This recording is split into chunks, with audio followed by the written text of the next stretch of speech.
Here's the roof of my RV. As you can see, there's a solar panel. This is, of course, the back of the RV. My Fan-Tastic fan, and the cover off.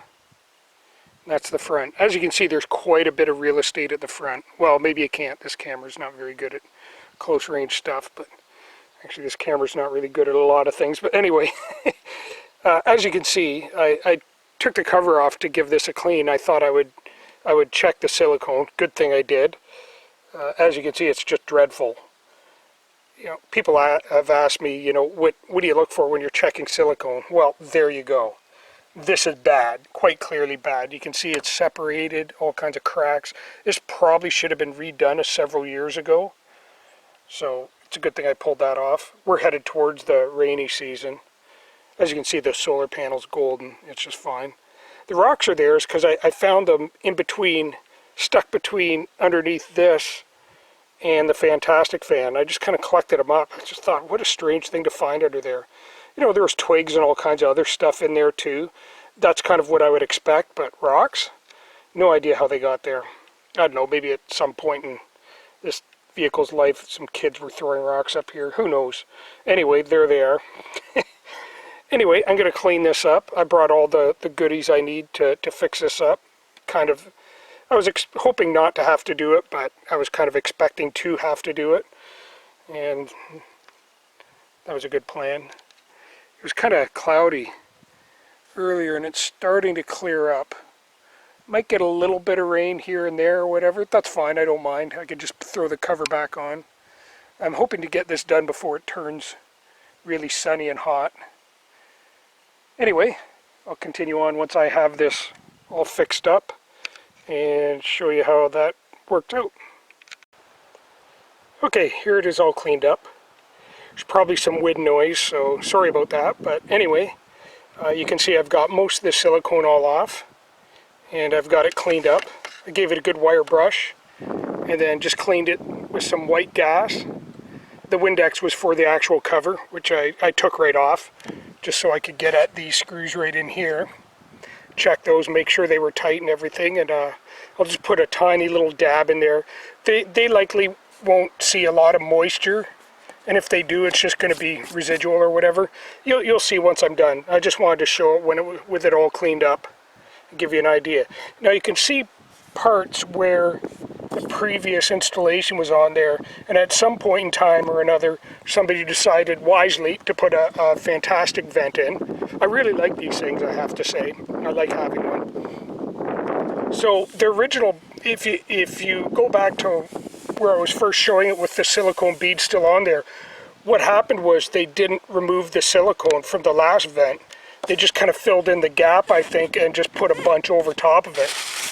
See if I can haul out a piece, show it. It's all buried in there. You know, it's really hard to tell on camera or whatever, but there's basically two types of silicone on there.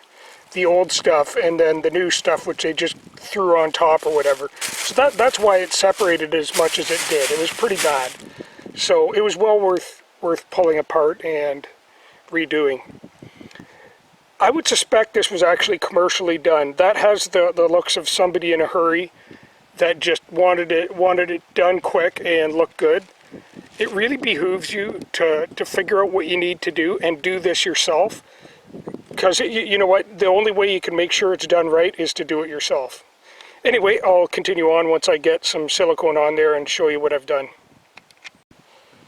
Okay, so here's the first step of the silicone. Sorry for the wind noise, it's really breezy out here. I'd be waiting a long time for it to go away. So anyway, this is the first step. This was just to kind of fill in the gaps and whatever, and to kind of put a base under there to put, before I put this stuff on. This stuff's not really good for dealing with big gaps, but it is really good for making a waterproof seal. Technically I could have just used this, but this is more of an adhesive than it is a proper sealant. It could work. I'd probably be alright just leaving it like that, but I'm not gonna. I'm gonna use the self-leveling for across the top here. for the screws and stuff, and then put another layer over this. Now, if you're gonna layer silicone, I realize there's probably mixed feelings on doing that. I've never had a problem doing it, just as long as you do it fairly soon after. Like, don't wait a day or two, and if you do, you're going to want to clean it up, freshen it up before you put silicone on it.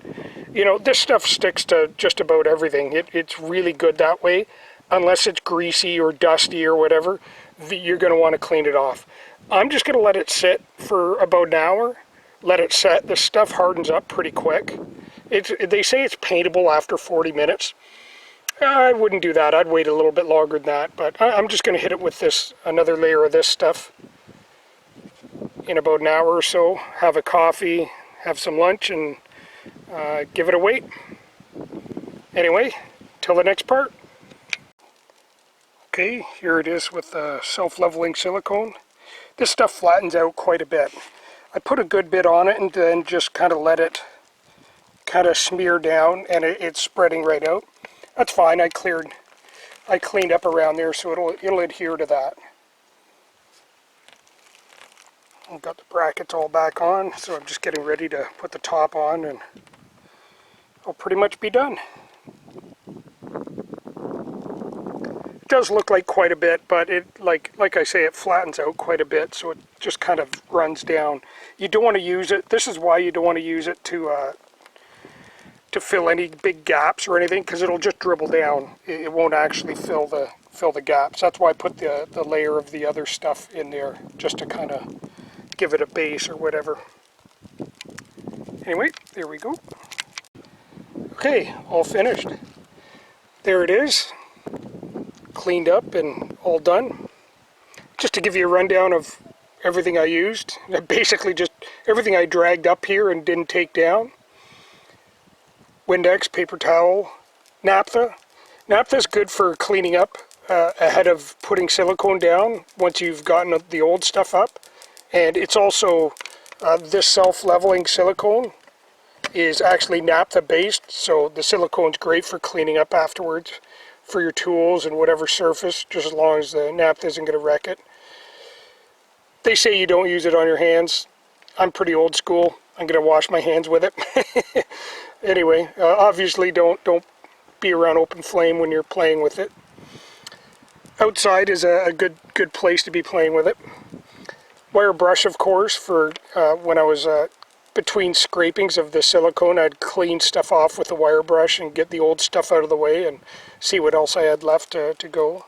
Obviously a decent scraper. This one's more thick and sturdy than it is sharp. It doesn't actually have a blade per se on it, but it does have a good edge on it. Kind of a right angle edge. I don't know if the camera could really show this or not. Probably not. Anyway, that's what I find really good for scraping stuff off, particularly if you've got a large flat surface to work with. I found this particularly useful when I had my boat and I was redoing my windows in it and doing deck work on it. Those come in really useful. Of course, a wrench and a socket to take all the hardware off and all that. But there's the two products I use. This is actually an adhesive sealant. I could have used just about anything as a base, just to fill in the big gaps. And then this is the actual active ingredient that's going to keep things dry, hopefully. Anyway, hope you enjoy the video, and from Vancouver Island, have yourself a good day.